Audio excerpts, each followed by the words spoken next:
Good afternoon, everybody. This is Hunter Mozingo bringing you your daily market insight video here on Thursday, February the 3rd, about 20 minutes after market close here in Jacksonville, Florida. And in today's video, we're going to look at the earnings aftermath so far. So we've had a lot of big companies report so far this year and some big time reactions, both good and bad. So we're going to run through about 10, maybe 11 or 12 of those, at least some of the most noteworthy companies and reactions so far. Additionally, we're going to look at the indices. We're going to look at the dollar. We're going to look at interest rates. So we're going to get into all of that stuff here in just a moment, but let's talk about what just happened. So harsh reaction to earnings, particularly Facebook. We're going to look at that chart here in just a second. Spark selling across the board. So big time weakness, particularly in technology and ad related technology, excuse me. So performance wise, you can see the Qs leading the way down about 4%, G6 down around 3%, S&P about 2.5%, Dow Jones also about 1.5%, or excuse me, at about 1.5%, mid caps also about 1.5%, Russell 2000 down around 2%. So nowhere to hide today, but there were some areas that acted better than others. We're going to look at those too in just a moment. But first, market state. Uptrend as of that 131 follow through day. I know Don mentioned in the Tuesday's video that they updated the volume about 30 minutes after hours. So at the time I recorded the video, it hadn't been updated yet, but there's no change there. On the trend gauge, however, we do have some minor changes, and that is these little small arrows here, the little neutral black ones you can see under the main arrows. These were bullish or pointing towards neutral here on short and medium and pointing towards bullish on long. We have moved all of these back to neutral with some of the action we saw today. However, market leaders keeps that small green arrow, as some of the other areas like oil, the fertilizers, names like CF, DBN, those are hanging in there okay and still acting pretty well. So market leaders, we left that small arrow there. As far as short, medium, and long, all moved back to the little neutral arrow under the main arrow, as you can see. So quickly, before we get into the charts, let me highlight Revere and me in the middle here. As you can see, if you have any questions, whether it's on the indices, an individual stock, whatever the case may be, please send me an email. I'd be happy to respond. If you're interested in what we do at Revere, what our approach is, you can email me or anybody here, Dan, Tim, Merrill, Alex, or Don at revereasset.com. So let's get into the charts here. We're going to start with the S&P, and we're going to be quick here. So really strong move up, as you can see. So the bounce started on Friday with that really strong finish to the day, and then 3 consecutive days higher here. And then today we get a sharp move down on the back of those that poor earnings from Facebook. Closed roughly right on the 8-day exponential here for SPY. But the main thing you want to see here, if you're looking at the S&P, is you want to see this 4,500-ish level hold, which is right around where we're at right here on the S&P. You want to see that area hold. And then from a bull standpoint, you want to see a quick recovery of the 8-day as well as a quick recovery of the 21. So a move above today's high of 453 roughly on the S&P would kind of get you there, and a close above that would be even better. That would get you a close back above the 21, back above the 8-day. So that's kind of what I'm looking for. What we're looking for here is a strong move above today's high and back above those moving averages. Conversely, if we were to come lower, you would like to see that 200 SMA hold, since we've now gotten above it, or at least act like support. If not, that's something to be concerned about. So let's quickly move through the rest of the indices here. QQQ, same story as SPY, just a much sharper move. Got back above those moving averages. Now a harsh move back below the 8. But you can see the Qs are moving after hours, and I believe that's because Amazon had a very nice earnings report and is moving as well. But QQQ, same story. I'd like to see it get back above today's high, get back above that 8-day. Don't want to see 2 closes below the 8-day in the same way that we want to see consecutive closes above it once it's been undercut. You don't want to see 2 consecutive closes below after you try and reestablish that uptrend, or on at least a short-term basis here. Dow Jones, or the DIA here, just back into the cluster of moving averages, kind of stuck in a sandwich here, right? Back down here to the 8-day and the 200, ran up into the 50 and kind of came back lower. Pretty normal action here, running into this big cluster of moving averages here on the Dow. And then IWM, really important, this 200 level. I know I've talked about it a good bit. Lost that level today, as you can see. 3 closes above the 8-day, but closing below it today. Same story. We want to see a move back above today's high, and above that 8-day exponential moving average. That would also get IWM back above 200. And then mid caps are going to look very similar to small caps here. Same thing. You want to see today's low hold and then get back above today's high, get back above, recapture that 8-day exponential. But like we said, a strong move up, 3 days here for MDY, right up into a declining 21. Excuse me, relatively normal to consolidate or pull back after that. So let's quickly move into the dollar real quick, just to highlight, because I know we talked about this on Monday. This 26 level, it looked like it was about to break out, and then it kind of reversed lower. Well, that has continued after Monday. So this is when we talked about it on Monday. Sharp move down, and that has continued the last 3 days, 3 sharp moves down in a row. And excuse me, I'm gonna take a sip of water real quick.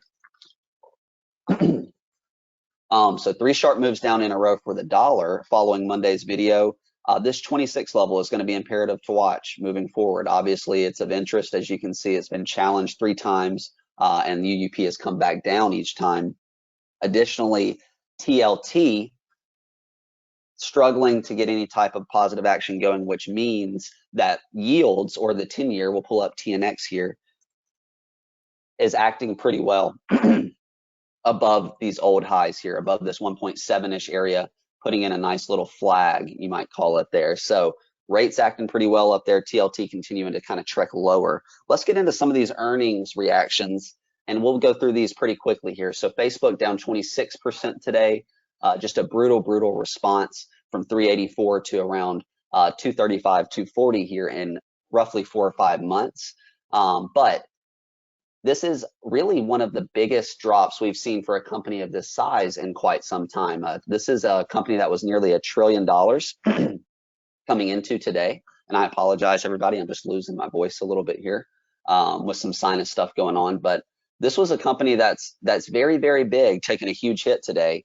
And obviously that impacts the indices, that impacted the market as a whole today. But it's not the only one. We've seen some other big name companies have some really harsh days like this. PayPal, also a big company, as you can see, $150 billion now, but was much more than that back in these days here. They reported earnings yesterday or the day before, but down 25% on that news, down more today. So these fintech companies, Square also hasn't been able to get any type of positive momentum going. PayPal, a big loser from this recent earnings week as well. Spotify, another loser from today, down about 20%. And a name that's been in a downtrend for a while too, as you can see. So Spotify today down 17%, and just some really nasty reactions on some relatively big and well-known companies. Like we said, Netflix is another. This one had earnings several weeks ago, but just a brutal reaction after we went from 700 to 500 here on Netflix in a really brief fashion, and then gapped from 500 down here to around 350 really quickly.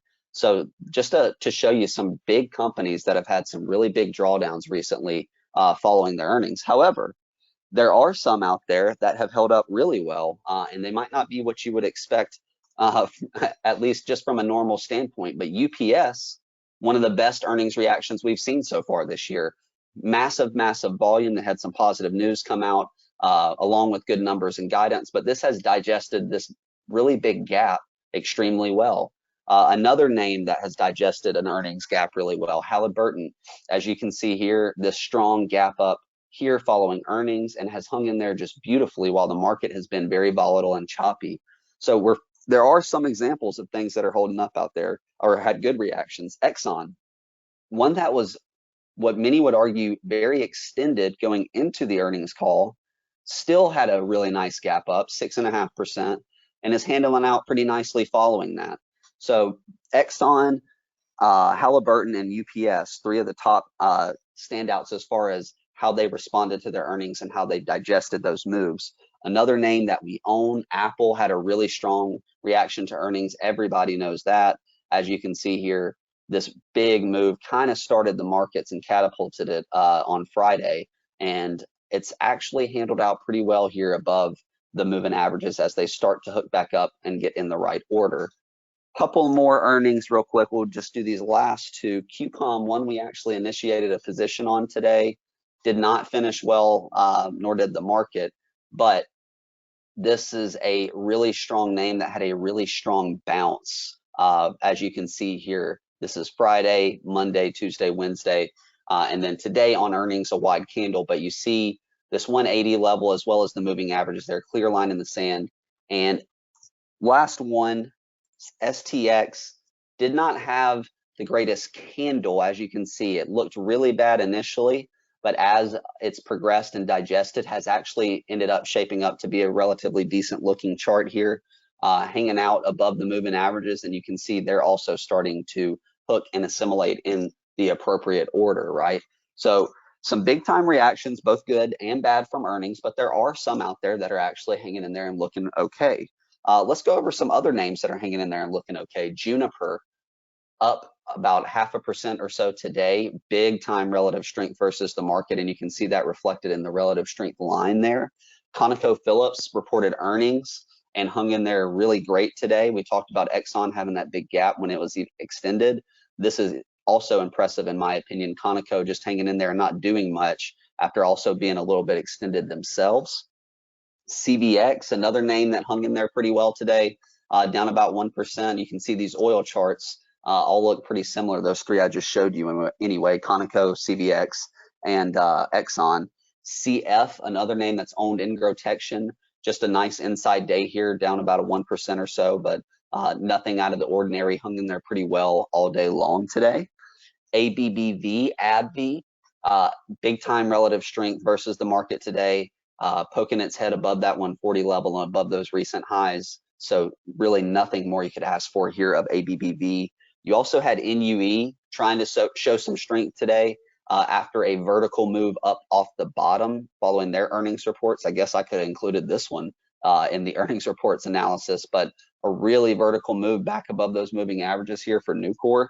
And then lastly, we had Staples as one of the best or the only green sectors of the day. So Staples continuing to act like the leader, and you can see that reflected in the RS line as well, at least on a sector basis. Now, Amazon, I had as one to highlight today because it was down 8% going into earnings. But as you can see, that reaction after hours is what's kind of juicing the indices and the markets.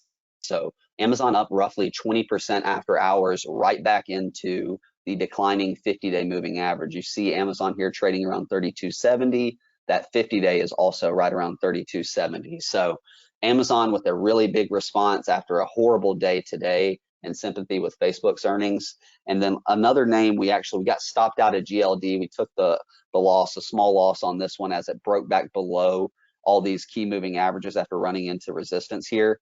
It did end up finishing okay today, but nonetheless, we moved on, take a small loss on GLD. And additionally, we did hedge our S&P exposure today with the poor action. And we also were stopped out of Google here as it broke below this low. Our stop was around 2% below the gap day low. And then same story with AMD here.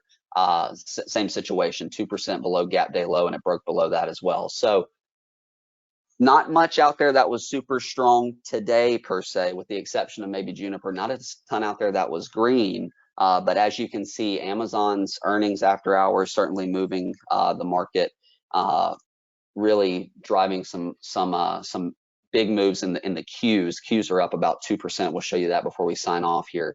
So Qs up about 2% after hours right now. Amazon up about 20. That's going to wrap up the video today. I hope you guys enjoyed it, and I will see you on the podcast this weekend. Thanks, everyone.